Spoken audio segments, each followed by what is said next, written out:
अभी मैं आराधना के ऊपर बात करना चाहता हूँ। हमने कई वीडियो आराधना के ऊपर हमने निकाला है। आप इसी सभी वीडियो को देख लीजिए। आज के ये आराधना के ऊपर बात करने के लिए मैंने लिया है कि इब्रानियों 13 उसमें 5-6 पढ़ना जाता हूँ। इस पर यहाँ से लिखा है, तुम्हारा स्वभाव लोभ रहित हो और जो तुम्हारे पास है उसी पर संतोष करो, क्योंकि उसने आप ही कहा है, मैं तुझे कभी ना छोड़ूंगा ना कभी तुझे त्यागूंगा। इसलिए हम निडर होकर कहते हैं, प्रभु मेरा सहायक है, मैं ना डरूंगा। मनुष्य मेरे क्या कर सकता है। मैंने क्यों इसी वचन को लिया है? इसी वचन के ऊपर आप लोग ध्यान करना है। हमारे आराधना में मैंने पुराना वीडियो में भी कहा, ज़्यादातर परमेश्वर को महिमा करना है तो कलीसिया के बाहर करना होगा, क्योंकि लेकिन आजकल कहीं कलीसिया में ये कहते हैं, हमने कलीसिया क्यों जाना है? आराधना करने के लिए। इसका मतलब इन्हीं लोगों का सोच है, आराधना करना तो गीत गाना है, धन्यवाद देना है, महिमा ये कहना है, और कुछ इसी को हम कहते हैं। परमेश्वर को क्या पसंद है वो हम करना है कलीसिया के अंदर करके लोग सोचते हैं। वैसे हिंदू धर्म में आवन करते हैं, लेकिन हमने वैसे नया नियम में नहीं करना है, क्योंकि परमेश्वर हमारे साथ रहता है, पवित्र आत्मा हमारे अंदर रहता है। हमने कई गीत मैंने सुना है, पवित्र आत्मा आओ। हमने उन्हीं को बुलाने की जरूरत ही नहीं है, क्योंकि वो तो पहले ही हमारे शरीर के अंदर है। लेकिन हम आराधना करने के उसी समय में हम एक सवाल उठते हैं, पिछले हफ्ते यीशु मसीह ने आपके जीवन में क्या किया है? वो ही हम कहते हैं गवाही। यीशु मसीह मेरे लिए क्या किया है?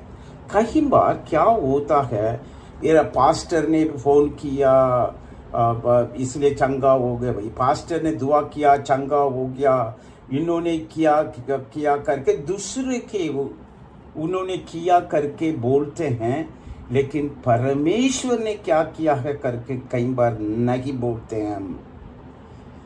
लेकिन अभी आराधना है तो हम कलीसिया में क्या करना है, इसी वचन के ऊपर, वैसे ही कहीं वचन के ऊपर हमने ध्यान करना है।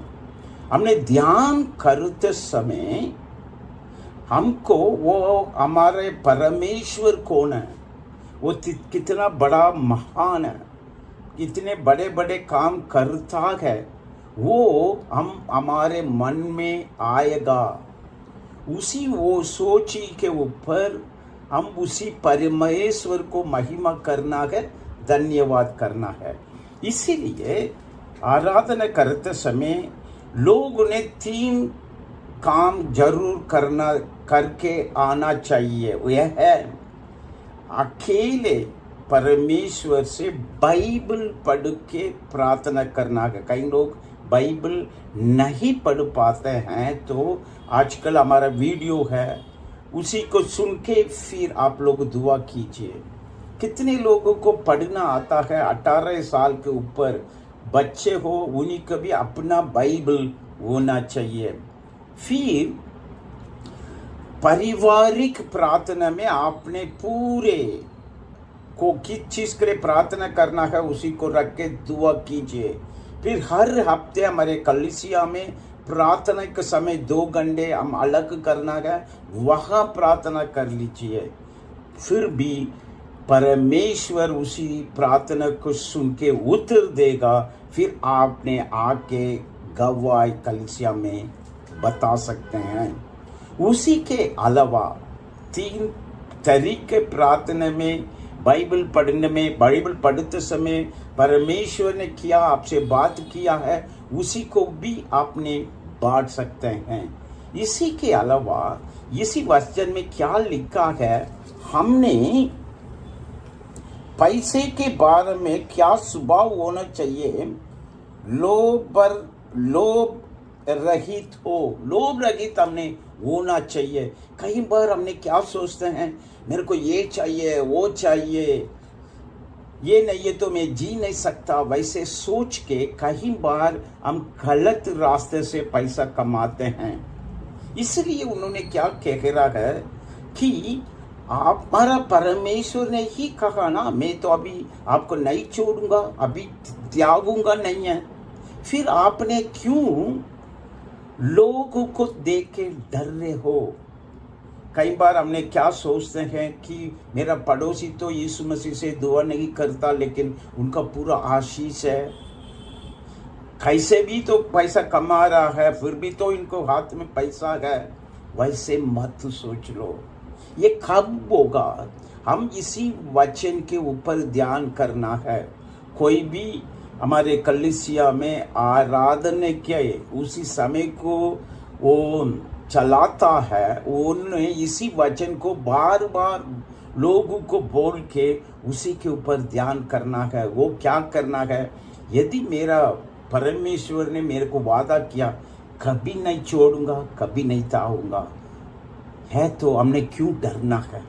किस चीज को लिए भी डरने की जरूरत ही नहीं है। इसका मतलब लालच के बीच में भी हमने जाना नहीं है, क्योंकि यदि हमारा परमेश्वर ने वादा किया तो वो जरूर इसी वादा को पूरा करेगा। वो कह रहा है मैं नहीं छोड़ूंगा, नहीं त्यागूंगा। उसी वचन के ऊपर ध्यान कीजिए, मन में शांति से ध्यान कीजिए। फिर आपने सोच लिए पिछले समय पर उसी परमेश्वर ने आपके जीवन में क्या किया है, उसी चीज को सोच के आपने परमेश्वर को धन्य कहो। उसी वचन के ऊपर मनन करके, उसी वचन के ऊपर आपने ध्यान करके, उसी कौन सी परमेश्वर को हम आराधना करते हैं उसी को मन से धन्यवाद कहो। वैसे सभी लोग बोल रहा है, इसलिए मैं भी कह रहा हूँ करके नहीं है। दुआ करके आपके कुछ बाइबल पढ़ते समय उन्होंने आपसे बात किया वो बांट लो। दुआ घर पे नहीं तो कलीसिया में इकट्ठा होते समय, नहीं तो अकेले पढ़ते में सब के बाद आपका प्रार्थना के यीशु मसीह ने उत्तर दिया वो बता दो। फिर यहाँ पर आराधना के समय पर अपने एक वचन के ऊपर ध्यान करके पिता परमेश्वर ने क्या किया है उसी को आपने ध्यान करो, फिर उनको आपने धन्यवाद दे दो। अभी प्रार्थना करेंगे।